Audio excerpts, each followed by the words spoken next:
Hi, my name is Pastor Jerry Ingalls from First Baptist Church in Newcastle, Indiana, and we are on a journey together of studying the Bible, one chapter at a time. I'm writing a short devotional on every chapter of the Bible, and then I'm sharing those with you. Today we're looking at 2 Chronicles chapter 24.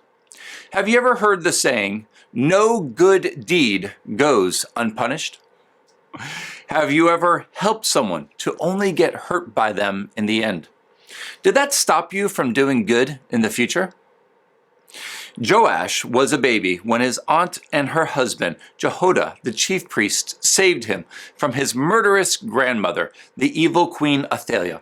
As the only survivor in the line of David, Joash was made king at the age of 7. And he was a good king when he listened to the counsel of Jehoiada. You can check out 2 Chronicles chapter 24, verses 1 to 2. After the priest died, Joash forsook God.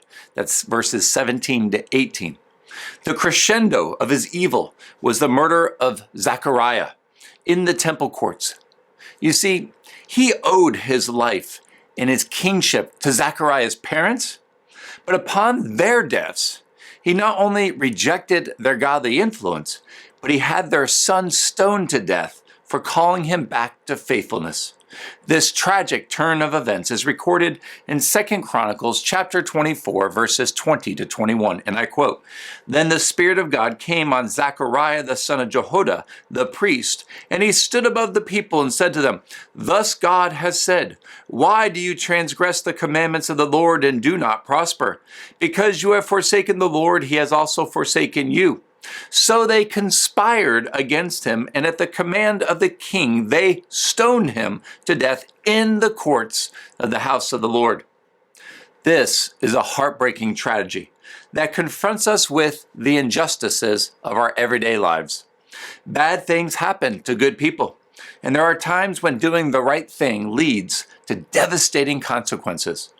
What are God's people to do in the face of such pain and injustice? Seize the moment and confront evil with good.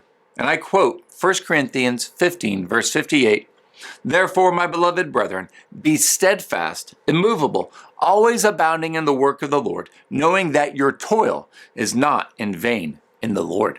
Seize the moment.